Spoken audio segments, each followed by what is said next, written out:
আজকে একটু অন্যরকম করে ফুলকপি রান্না করেছিলাম। ওই ভিডিওটাই তোমাদের সাথে আমি শেয়ার করে নিচ্ছি। হ্যালো এভরিওয়ান, আমি নমিতা। আমার নতুন একটি ভিডিওতে সবাইকে স্বাগত জানাই। আর পুরো ভিডিওটির সাথে থাকার জন্য সবাইকে অনুরোধ করছি। ফুলকপির রেজালা বানানোর জন্য আমি প্রথমে ফুলকপিটা একটু গরম জলে নুন দিয়ে ভিজিয়ে কিছু সময়ের জন্য রেখে দিয়েছি। আর এদিকে আমি মশলাটাও করে নিচ্ছি। মশলাতে দিলাম কাঁচা লঙ্কা, কাজু, আমন্ড আর চিনেবাদাম কিছুটা দিয়ে পেস্ট করে নেব। এগুলো আমি আগে একটু জলে ভিজিয়ে রেখেছিলাম। এবারে আমি কড়াইতে পরিমাণ মতো তেল দিয়ে ফুলকপিটা হালকা লাল করে ভেজে নেব, শুধু নুন দিয়ে। হলুদ কিন্তু আমি এই রান্নাটাতে একটু ইউজ করব না, কারণ পুরো তরকারিটাই সাদা রঙের হবে। ফুলকপিটাও ভাজা হয়ে গেল। এবারে আমি ক্যাপসিকাম কিছুটা ভেজে নেব। ক্যাপসিকাম না দিলেও হয়, কিন্তু আমার ঘরে ক্যাপসিকাম নষ্ট হয়ে যাচ্ছিল, তাই ভাবলাম ক্যাপসিকামটা অ্যাড করেই দিই। খেতে কিন্তু ভালোই লেগেছিল, মন্দ হয়নি কিন্তু। ক্যাপসিকামটাও হালকা করে ভেজে নিলাম। সেই তেলেই আবার 1 চা চামচ আমি ঘিও অ্যাড করে দিলাম। ঘি দিয়ে এবারে আমি গোটা গরম মশলা ফোড়নে দিয়ে দিচ্ছি আর শুকনো লঙ্কা।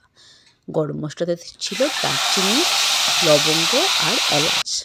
এবার আমি মশলা যে পেস্ট করে রেখেছিলাম সেই মশলাটাই দিয়ে দিলাম। দিয়ে ভালো করে মশলাটা কষিয়ে নেব। আর মিক্সি ধোয়া জলটাও দিয়ে দিব। দিয়ে ভালো করে নেড়ে চেড়ে কিছু সময়ের জন্য ঢাকা দিয়ে রেখে দিব। ও হ্যাঁ, একটু জিরে গুঁড়ো আর ধনে গুঁড়ো অ্যাড করব।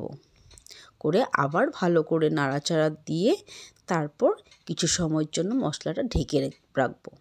আর আমি পুরো রান্নাটা একদম গ্যাসটা লো ফ্লেমে রেখেই করেছি। মশলা থেকে তেলও ছেড়ে গেছে। এবার আমি ফুলকপি আর ক্যাপসিকামগুলো দিয়ে দিব। দিয়ে আবার ভালো করে নেড়ে চেড়ে নেব। অনেকেই হয়তো এই রান্নাটা খেয়েছো, কিন্তু যারা খাওনি তাদেরকে বলবো একবার বানিয়ে দেখো। ভীষণ সুস্বাদু হয় আর একটু অন্যরকমও হয়। এবারে আমি পরিমাণ মতো চিনিও দিয়ে দিলাম। একটু মিষ্টি মিষ্টি হলে ভালো লাগে তরকারিটা। এবার ঢাকা দিয়ে দিব। ঢাকা দিয়ে কিছু সময় রান্না করব। আর গ্যাসটা কিন্তু একদমই লো ফ্লেমে রেখেছিলাম। ফুলকপিগুলো একদম মশলার সাথে মাখো মাখো হয়ে তেল ছেড়ে গেছে। দারুণ সুস্বাদু হয়। সব সময় তো সবাই মাছের ঝোল, ফুলকপি আলু মটরশুঁটি দিয়ে তরকারি খাও।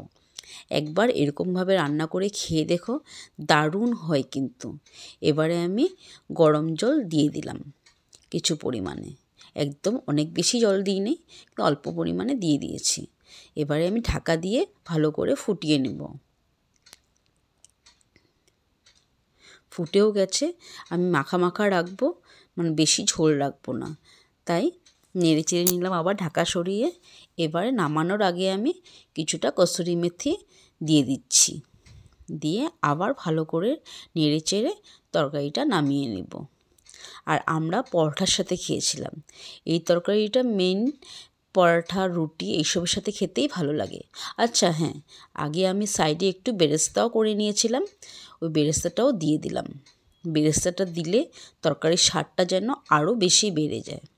রোজ রোজ একঘেয়েমে ফুলকপির তরকারি খেতে খেতে বোর লেগে গেলে মাঝে মধ্যে এইরকমও বানিয়ে খেয়ে দেখতে পারেন। দারুণ হয়।